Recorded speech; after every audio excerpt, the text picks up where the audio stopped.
to my channel, TiaTV. Today we're going to be talking about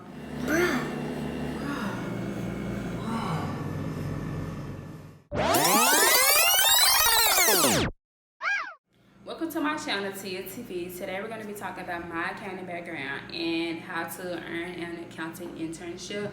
Whether it's for Big Four industry, I think these tips will apply to both. So let's tune in into TiaTV. So my accounting background, first off, I've always been an accounting major. I never switched majors or anything like that. I didn't have a minor.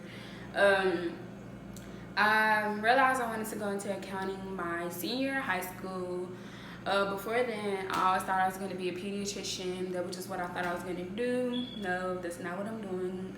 I'm an accountant. I graduated with both my bachelor's and my master's in accounting. I took my exam to become a certified fraud examiner in 2018 and passed that exam.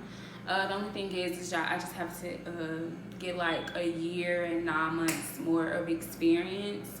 But I did pass that exam. I'll be working at a Big Four accounting firm starting January 2020. I also interned at my Big Four accounting firm as well, January 2018 through April 2018. So let's get into these tips on how to earn an accounting internship.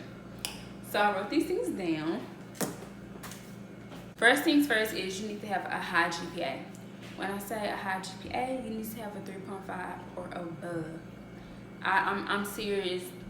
When it comes to these firms, especially for accounting, they looking at what is your GPA, what did you get in your classes. Trust me, they looked at my resume, they looked at my GPA, they looked at my transcript. Say for instance you have a 3.2, 3.3, I'll say maybe you work, you have to pay for school, or maybe you're in a bunch of extracurricular activity to have something that can supplement if you don't have a high GPA. Do what you can to make sure you can boost your GPA up. That's just number one. Number two, I would say join an accounting organization. You can join NABA, you can join Beta Alpha Psi. We just recently introduced ACFE on my campus. So join these accounting organizations because these accounting organizations offer a lot of resources to you at the meetings.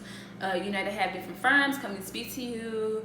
They have like a resume builder session maybe. They talk about interview tips, things of that nature that can help you towards getting an internship in a full-time position and that can just better you in your future. So when a firm comes, it's a perfect opportunity to get their business card because you can have their contact information. Maybe if you have any questions, you could email them, or maybe you can be like, hey, I really enjoyed you speaking to NABA or Beta Alpha Psi. I just wanted to ask you this. Hey, they might ring a bell in their ear that you actually reached out to them and you took the time out of your day to thank them for coming. You can hand them your resume at these meetings. Maybe they just finished speaking, you're the only one with your resume, you're like, hey, can I give you a resume? Boom, they got your resume just like that, and that just sets you apart from the entire group.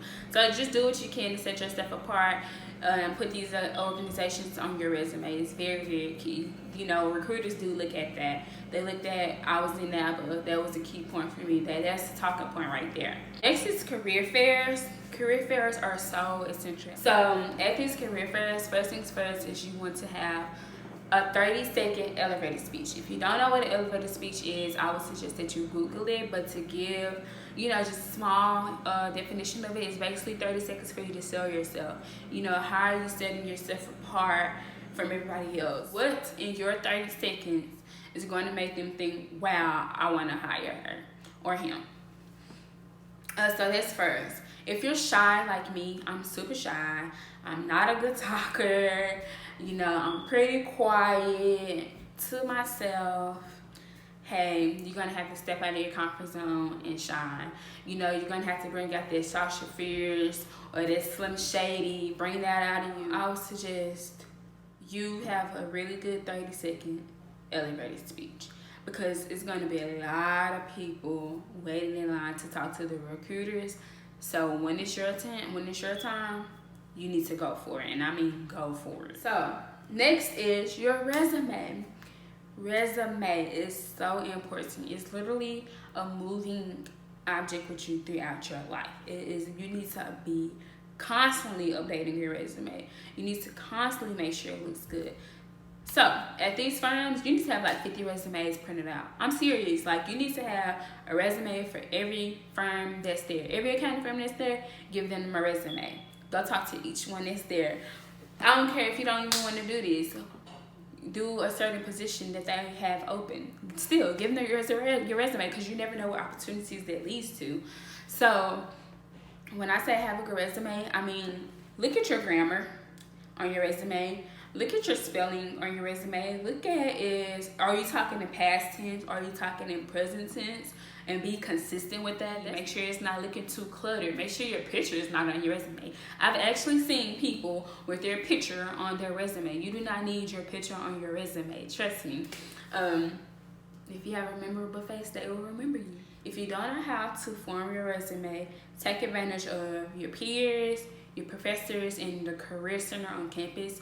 We have career services at the school I graduated from. Make sure you just go to them, send them your resume, sit down with them, look over it.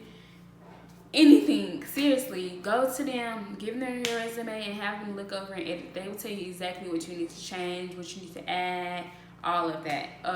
If you're not good at interviews, if you've never done an interview before, go to them, do a mock interview. They will sit there and record you while they interview you, so you can actually look back and see, oh, how did I answer this question? This interview was horrible. I need to get my interview skills up. That's important. So last but not least, about career fairs, you need to send a thank you note. A thank you note can go a really, really, really long way. When I was going through my process, I talked to the recruiter probably for a long time. I remember I spent a lot of time with her at Meet the Firms, and I actually had to go late because I had a night class. But afterwards, I sent her a thank you email, and she literally replied back to me telling me to apply for the job, and she was going to interview me at the NABA conference. So send a thank you note. A lot of people don't do that anymore, but it can go a long way, I'm telling you. It's just thanking them that you appreciated them for their time. So send a thank you note. 30-second elevator speech, resumes, and the thank you note go a long way. Next is preparing for your interview. Preparing for your interview is essential. I mean essential, because you want to make sure that you are really setting yourself apart in these interviews. You're really making yourself memorable. It's important. So first things first, research the firm. How are you going to interview with somebody and you don't even know what the firm does? You don't know where the firm is located. Are they global? How many offices do they have? Are they local? Is it easy to transfer from location to location? This is stuff you need to know, because this is stuff you actually might get asked. Like, hey, do you know how many firms we have? Or do you know how many offices we have? And if you don't know, it's kind of like, did you really research us? Trust me, it's on Google, it's on Wikipedia, it's on their website. So definitely research the firm. You want to make sure you fit in with the firm. You know, when you talk to these individuals, do you fit into their culture? When I talk to you, do I feel like, I feel like I really don't fit in with you, but I really like this firm over here and I fit in better with this firm. Plus, their values align with my values. I would say before you start even researching these firms, write your values down. And when you go on these websites and your values don't align with their values, it might not work out. Because once you start working there, you're like, dang, like they got me doing this, and this is not even part of who I am. So that's important. Your values shall line up with their values. Look into their culture, look into their values. All right. Next is practice answering questions. If you're not good at answering questions, this goes back into the mock interviews.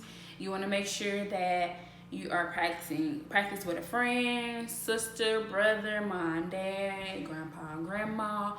Go to career services. You need to make sure your professor, this is what they're here for. Well, that's not what they're here for, but those professors do go the extra mile, trust me. Because if you're a bad interviewer, that's what they're going to remember, like, dang, they sucked. Seriously, you don't want them to remember that about you. You want it to set you apart. So definitely interview. You want to get comfortable. And a lot of times, they're behavior type questions. which I will go into on my next video. I will do a video on how to prepare for your interview, what type of questions they might ask, what did I do, what did I say. Hopefully I can find my paper. I literally had, for every situation, I had an answer. What were my strengths? What were my weaknesses? You know, the type of questions that usually are asked, are behavior type questions. So I literally had, for each one of those scenarios, I had an answer. You wasn't about to catch me off guard. And if you did, I was going to say, that's a good question. Let me think about that. So you definitely want to make sure you're setting yourself up for, you know, for good. You don't want to set yourself up for failure. So definitely you want to practice questions. Have questions for them. Oh my gosh, why would you go to an interview at the end when they say, do you have any questions? You say no. No, that is not what you're going to do.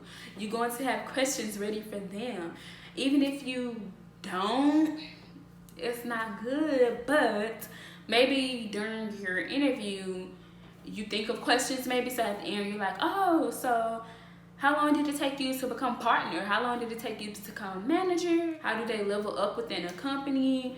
Oh, so how do you like audit? How did you choose audit from tax? What made you choose public over industry or vice versa? Do you want to go to oil and gas? Do you want to go to another type of industry? So, you know, just think about these different type of questions you can ask. I have a friend, and the question that she asked, I think it was a manager, maybe a partner, really set her apart because he had never been asked that question before.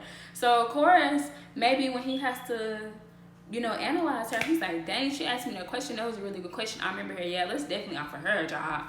Hey, boom, just based off that question, you can offer a job. You just never know. You just don't want to go into an interview and be like, no. What you mean, no? But definitely have questions for them. You know, I can't exactly remember what questions I asked because I interviewed in 2016, so that was a long time ago. But I did have questions for each person, a couple of questions at that. You want to keep that conversation going. They interviewing you, you interview them. Get what you can about the company. So, what is a typical day at the office like? What is a typical day at the client like? Busy season. Hey, are you prepared for busy season? Because busy season is not for the weak. I barely made it. I feel like the busy season during my internship. I'm telling you, oh my gosh, I feel like I had no life. Last but not least is be yourself. It is so important to just be yourself. And I know I say if you're maybe shy, you know, you just need to bring out the other side of you, but you still want to remain true to yourself. So that's all the tips I have for you guys today. So just remember to have a high GPA. If you don't already, get your GPA up. It's very essential. Go to these career fairs, 30-second elevator speech. Prepare for these interviews. Have a good resume. Go to career service. Just, you know, the things that I talked about. Just make sure you're doing those things, and I'm pretty sure it will get you your foot in the door. Don't forget to like, subscribe, and comment. Definitely let me know what content y'all are looking for. Thank you for tuning in with TiaTV.